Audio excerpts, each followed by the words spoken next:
마지막 네 번째 이 시간에서는 전자상거래법을 위반을 했을 때 어떠한 제재, 즉 행정 규제와 그 다음에 벌칙이 부과되는지에 대해서 설명을 드리겠습니다. 자, 먼저 첫 번째는 위반행위 조사가 될 것이고요. 위법행위에 대한 약관 정보 공개. 세 번째는 이제 시정공고, 시정조치. 그 다음에 영업정지.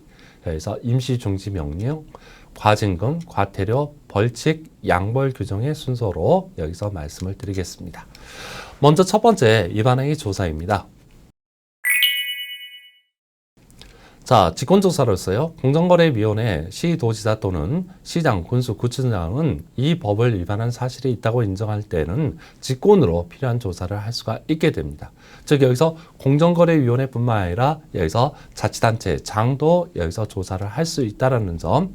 자, 그런데 문제는 이제 중복이 될 수 있다는 것이죠. 그래서 공정거래위원회 또 약고 조사 권한이 있고, 예를 들어서 자치단체의 장도 약고 조사 권한이 있기 때문에 하나의 사안에 대해서 동시에 조사할 수가 있게 됩니다. 그러면 이제 중복조사의 문제가 발생하기 때문에 그 중복조사의 문제를 해결하기 위해서 미리 여기서 통보를 하도록. 그래서 기초자치단체장은 여기 대해서 하고 시도지사에게, 여기서 시도지사는 여기 대해서 하고 공정거래위원회에게 먼저 여기서 사전에 그 사실을 하고 고지하도록 하여서 이런 중복의 여기서 우려를 회피할 수 있도록 한 것이죠.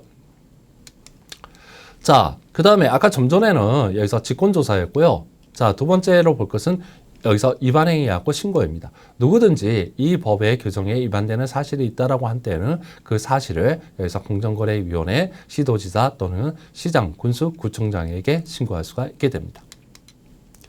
자, 그러면 이제 공정거래위원회, 그 다음에 이제 자치단체장은 여기서 그런 그 사업자의 위법행위에 대해서 약고 조사를 할 것이고요. 그 조사 결과 위법하다 또는 약고 위법하지 않다라는 약고 결과가 나올 것입니다. 그러면 여기에 대해서 그 결과에 대해서 반드시 해당 당사자에게 서면으로 여기서 통지해야 된다는 것이죠. 자, 다만 이 조사의 면제, 가장 대표적으로 이제 직권조사라든지 아니면 예를 들어서 신고에 의해서 조사를 개시했을 경우에 대해서 조사가 하고 면제되는 경우가 있는데요. 자, 공정거래위원회는 이 법을 위반하는 행위가 끝난 날로부터 5년이 지난 경우에는 그 위법 행위에 대하여 시정조치를 명하지 아니하거나 과징금을 부과하지 않게 됩니다. 그런데 문제는 여기서 소비자 피해 분쟁 조정 기구의 공고안이나 조정안을 당사자가 수락하고도 여기서 이를 이행하지 아니한 경우 또는 법원의 판결에 따라 시정조치 또는 과징금 부과 처분이 취소된 경우로서 그 판결 이유에 따라 새로운 처분을 하는 경우에 대해서는 그러하지 아니하다. 즉 말하면 A라는 사유로 인해서 해가지고 시정명령을 했는데 그 법원을 통해서 그것이 해갖고 인정되지 않았다. 그러면 새로운 사유로 인해서 그것을 시정명령을 하는 경우에 대해서는 적용하지 않는다는 것이죠. 자, 그러면 두 번째, 위법행위에 대한 약관 정보 공개입니다. 정보 공개하는 이유는 여기에 대해서 이런 위법 행위를 내가지고 여기서 소비자에게 알려줌으로 인해가지고 소비자가 이러한 사업자의 위법 행위로 인해서 피해가 있지 않도록 하는 것이고요. 또 하나는 사업자에게 이러한 정보를 알려주어서 이러한 동일한 또는 유사한 행위를 하지 않도록, 이런 행위를 하게 되면 이러한 제재라든지 처벌을 받게 되므로 여기서 이러한 행위를 하지 않도록 하기 위해서 위법 행위에 대해서 정보를 내고 공개하는 것입니다. 공정거래위원회는 전자상거래 및 통신판매 후 공정거래의 질서를 확립하고 소비자 피해를 예방하기 위하여 사업자가 이 법을 위반한 행위나 그 밖에 소비자 피해 예방을 위하여 필요한 관련 정보를 공개할 수가 있게 됩니다. 정보 공개의 대상입니다. 사업자나 전자상거래 또는 통신판매에 있어서 소비자 보호 관련 단체가 정보통신망에 공개한 공개 정보를 검색할 수가 있게 되고요. 검색된 정보 중 사업자가 이 법을 위반한 행위나 그 밖에 소비자 피해 예방을 위하여 필요한 관련 정보가 공개 대상입니다. 공개의 방법으로는 여기서 공정거래위원회가 정보를 공개하는 경우에 사전에 해당 사업자에게 공개되는 정보의 내용을 통보하여 소명 있게 즉 말하면 다른 해하고 정당한 사유가 있는지, 그래서 위법하지 않는지에 대해서 소명 기회를 먼저 주고요. 그 다음에 소명 기회를 줬음에도 불구하고 소명하지 않거나 그 소명 내용이 여기에 대해서 타당하지 않았을 경우에 대해서 공정거래위원회는 정보 및 소명 사실 등을 소비자에게 널리 알 수 있도록 공정거래위원회 홈페이지 등에 공개할 수가 있게 됩니다. 자, 그러면 구체적으로 이제 법 위반에 여기서 해갖고 소지가 있다, 법 위반 사실이 인정이 되었다라고 하게 되면 구체적으로 행정 여기서 규제로 들어가게 되는데요. 그 중에 첫 번째가 바로 이제 시정 공고입니다. 공정거래위원회, 시도지사 또는 시장, 군수, 구청장은 사업자가 이 법을 위반하는 행위를 하거나 이 법에 따른 의무를 이행하지 아니한 경우에는 제32조의 시정조치를 명하기 전에 그 사업자가 그 위법 행위를 중지하거나 이 법에 규정된 의무 또는 제32조에 따른 시정에 필요한 조치를 이행하도록 시정 방안을 정하여 해당 사업자에게 이에 따를 것을 공고할 수가 있다. 이 경우 그 사업자가 공고를 수락하면 제3항에 따른 시정 조치를 명한 것으로 본다는 뜻을 함께 알려야 한다. 즉 이제 시정 공고죠. 여기서 자진해서 여기서 법 위반 사항을 여기서 고칠 수 있는 기회를 내갖고 부과하는 것입니다. 예를 들어서 자, 시정 공고이기 때문에 반드시 해가지고 이것을 수락해야 되느냐? 예를 들어서 그건 아니고 수락 여부를 자유롭게 여기서 통신판매업자는 결정할 수가 있습니다. 만약 여기서 시정 공고를 받은 사업자가 그 통지를 받은 날로부터 10일 이내에 그 공고의 수락 여부를 그 공고한 행정청에 알려야 되는데 알리지 않았을 때는 당연히 하고 거부가 되는 것이죠. 여기서 자, 시정 공고를 받은 자가 그 공고를 수락하면 이 경우에 대해서는 그 시정 공고는 시정 공고가 아니라 시정 조치로 여기에 대해서 인정이 되게 됩니다. 그래서 32조에 따른 시정 조치를 명한 것으로 봅니다. 어느 경우에 시정 공고를 받은 자가 그 공고를 수락한 경우에, 그러면 거부하거나 여기서 10일 이내에 아무런 의사표시를 하지 않게 된다면 당연히 어떻게 됩니까? 여기서 공고를 거부한 것이 되겠죠. 자, 그러면 이제 구체적으로 이제 시정 조치입니다. 아까 좀 전에 보았던 시정 공고는 여기서 행정청이 이런 위법 소지가 있기 때문에 이처럼 해가지고 이와 같이 개선하는 것이 갖고 좋겠다라고 여기에 대해서 공고한 행정 지도가 될 것이고요. 지금 여기서 말하면 여기서 이제 시정 조치는 행정 명령에 해당하게 됩니다. 자, 주체 및 대상입니다. 공정거래위원회는 사업자가 다음 각호의 어느 하나에 해당하는 행위를 하거나 이 법에 따른 의무를 이행하지 아니하는 경우에는 해당 사업자에게 그 시정 조치를 명할 수가 있게 됩니다. 그 내용에 대해서는 해가지고 굉장히 구체적으로 되어 있지만 결국은 본다면 어떻게 됩니까? 동법 위반 전체가 됩니다. 즉 각호에서 정한 사유뿐만 아니라 여기에 대해서 자, 이 법에 따른 의무를 이행하지 아니한 경우라고 되어 있기 때문에 여기에 해당하지 열거되지 않은 여기서 규정이라 하더라도 사업자의 의무에 해당하는 경우에 대해서는 그것을 위반했을 때는 뭐 할 수 있다? 여기에 대해서 시정 조치를 명할 수가 있다는 것이죠. 여기에 대해서. 그런데 시정 조치를 명할 수 있는 주체는 누굽니까? 여기에 대해서 공정거래위원회입니다. 즉 우리가 방금 전에 보았던 시정 공고에 있어서는 공정거래위원회, 시도지사, 여기서 시장, 구청장, 군수 등에 하고 여기서 다 할 수가 있었습니다. 그러나 여기서 시정 명령에 있어서는 어떻게 된다? 여기에 대해서 공정거래위원회만이 하고 그 권한을 갖는다는 점 염두에 두시기 바랍니다. 시정 조치의 내용입니다. 해당 위반 행위의 중지, 이 법에 규정된 의무의 이행, 시정 조치를 받은 사실의 공표, 소비자 피해 예방 및 구제에 필요한 조치 또는 그 밖에 위반 행위의 시정을 위하여 필요한 조치 중 어느 하나에 해당하는 조치를 말한다라고 하고 있습니다. 즉 사업자가 해갖고 이 법에서 위반한 행위를 했을 경우에 대해서 공정거래위는 그 위법 행위를 해갖고 시정하기 위해서 조치를 해갖고 명령할 수가 있습니다. 그 조치의 유형에 대해서는 위반 행위의 중지, 의무의 이행, 시정 조치 받은 사실의 공표, 그 다음에 소비자 피해 예방 및 구제에 필요한 조치, 그 밖에 위반 행위 시정을 위한 필요한 조치 중에서 어느 하나에 해당하는 조치를 여기서 해갖고 부과할 수가 있다는 점. 그 다음에 이제 공표명령입니다. 아까 이제 시정명령의 하나의 형태로 들어가 있는데요. 즉, 시정명령을 받았던 사실을 여기 대해서 어떻게 일반 소비자가 알 수 있도록 여기서 나타내라는 것입니다. 정전에는 위법 행위에 대해서, 위법 사실에 대해서 공표하도록 되어 있는데, 이 위법이라는 것은 결국은 법원에 의해서 최종으로 해갖고 확정이 되기 때문에 아직 법원에 의해서 확정되지 않는 단계에서 위법 사실에 대해서 공표하도록 하는 것을 해가지고 여기에 대해서 위반이다 라고 해서 해가지고 여기서 위헌 결정이 나왔고요. 자, 이 법이 아닙니다만 다른 법에서 위헌 결정이 나왔기 때문에 그걸 고려해서 지금 이제는 어떻게 됩니까? 위법 사실이 아니라 시정 조치를 받은 사실의 공표로 여기에 대해서 바뀌었습니다. 따라서 공정거래위원회는 사업자에게 여기서 시정조치를 받은 사실의 공표를 명할 때 위반 행위의 내용 및 정도, 위반 행위의 기간 및 횟수, 위반 행위로 인하여 발생한 소비자 피해의 범위 및 정도를 고려하여 공표의 내용 및 횟수를 정하여 명하여야 된다고 규정하고 있고요. 그 다음에 이제 영업 정지입니다.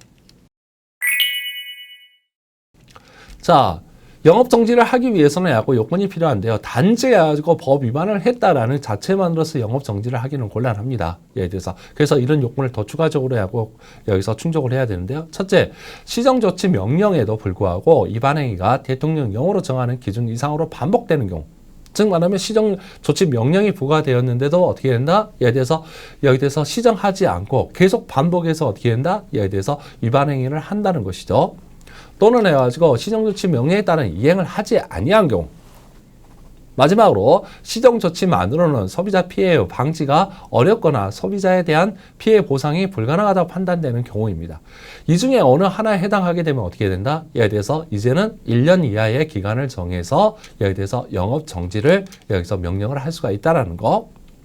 자, 공정거래는 위의 요건 중에 어느 하나에 해당하는 경우에 1년 이내의 기간을 정하여 위 영업에 여기서 전부 또는 일부의 정지를 명할 수가 있다. 자, 다시 한번 말씀을 드립니다. 영업 정지를 하기 위해서 이 세 가지 요건을 모두 충족해야 되는 것이 아니라 예를 들어서 이 중에 어느 하나만을 충족하더라도 공정거래위원회는 영업 정지를 해갖고 부과할 수 있다라는 점 여기서 명심하시기 바라고요. 자, 임시중지명령이라는 것은 원래대로 하면 법명령인 시정조치를 부과해야 되는데 시정조치를 부과할 때까지는 많은 시간이 소요된다는 거죠.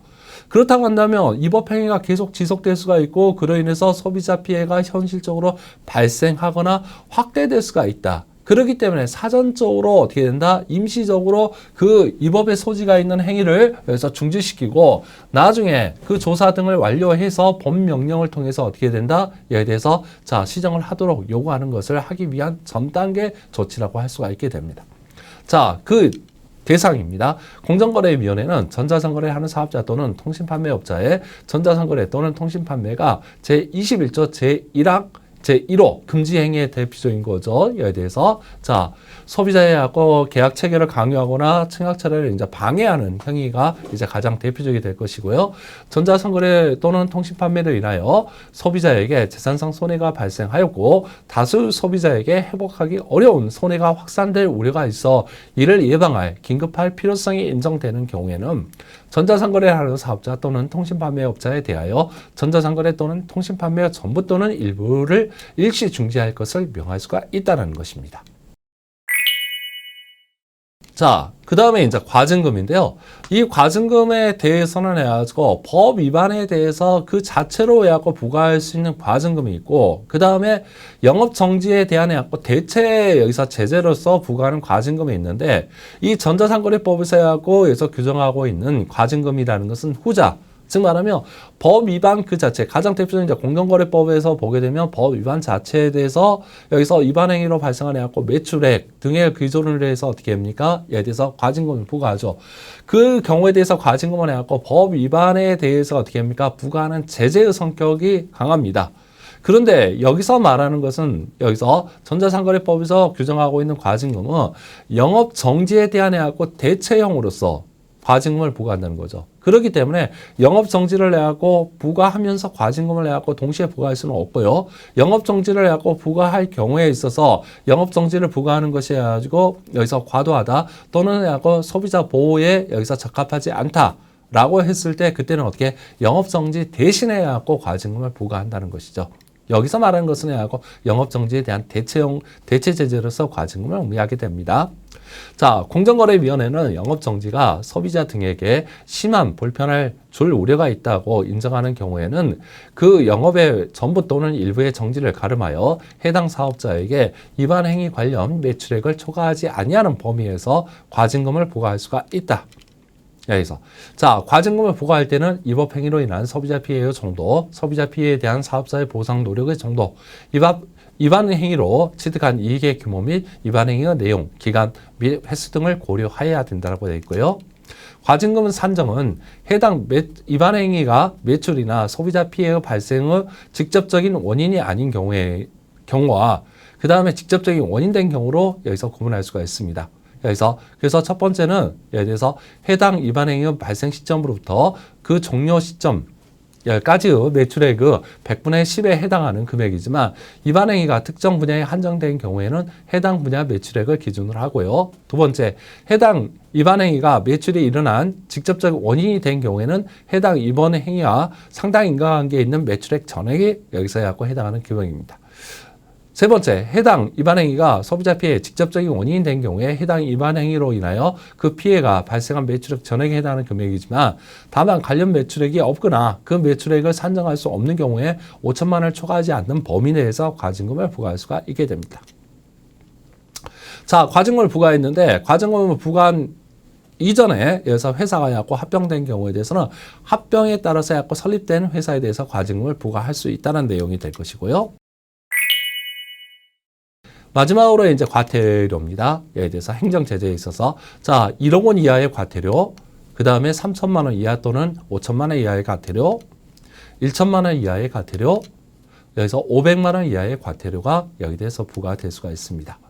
그래서 그리고 이제 여기까지는 이제 행정규제에 관한 내용이었고요. 이제는 형사규제에 관한 내용과 형벌에 관한 내용을 살펴보도록 하겠습니다. 먼저 첫 번째 이제 벌칙입니다. 예를 들어서 3년 이하의 징역 또는 1억 원 이하의 벌금인데요. 예를 들어서 조사 시 혹은 조사 방해 행위를 하거나 시정 조치 명령에 따르지 아니하거나 여기서 영업에 정지 명령을 해가지고 위반해서 영업을 계속한 자에 대해서는 3년 이하의 징역 또는 1억 원 이하의 벌금이 여기서 부과된다라는 것이죠. 이것은 지금부터 볼 것은 다 뭡니까? 형벌에 해당합니다.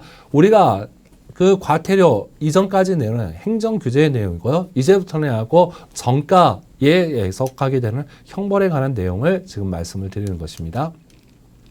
자, 3천만 원 이하의 벌금입니다. 예를 들어서 즉 통신판매업 신고를 해야 되는데 신고하지 않거나 또는 거짓으로 신고를 했을 경우, 그 다음에 소비자 피해 보상 보험 계약 등을 체결해야 되는데 여기 대해서 여기서 체결하지 않으면서 여기 대해서 허위로 그것을 표시하거나 여기 대해서 표지를 사용한 경우 에 대해서 3천만 원 이하의 벌금이 여기서 부과되게 됩니다.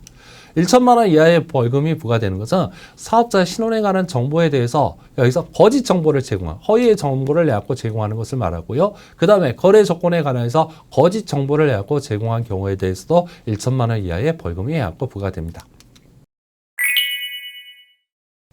자, 양벌 규정인데요. 자, 이것은 뭐냐면, 자, 법인의 이제 대표자 또는 개인의 대리인, 사용인, 종업원들이 이 법을 위반을 했을 때 그 종업원들, 대표자 등에 대해서는 여기 대해서 자, 좀 전에 보았던 여기서 형벌이 부과되는데 그러면 법인에 대해서 부과될 수 있느냐? 예, 문제가 될 것이고 양벌이기 때문에 어떻게 된다? 대표자에게 부과됨과 동시에 어떻게 된다? 법인에게도 해당 조문의 벌금형, 법인이기 때문에 이제 징역형은 부과될 수 없는 거죠. 자유형은 부과될 수 없어서 금전형인 여기 대해서 벌금형이 그 법인에 대해서 부과될 수가 있습니다. 다만 여기 대해서 자, 법인 또는 개인이 그 위반 행위를 방지하기 위하여 해당 업무에 관하여 상당한 주의와 감독을 게으르지 아니했다는 것을 증명한 경우에 대해서는 어떻게 됩니까? 이에 대해서 그 법인에 대해서 벌금형이 부과되지는 않습니다. 즉 원칙적으로 한다 하면 이것을 법인을 처벌하기 위해서는 이런 요건을 검사가 증명해야 되는데 이 증명 책임을 전환을 해서 이에 대해서 법인이 그런 벌금형을 부과받지 않기 위해서는 어떻게 된다? 해당 업무와 관련해서 주의 의무를 다 하였다는 것을 여기서 증명하도록 하고 있다는 점이죠. 자, 이 점 명심하시기 바라겠습니다.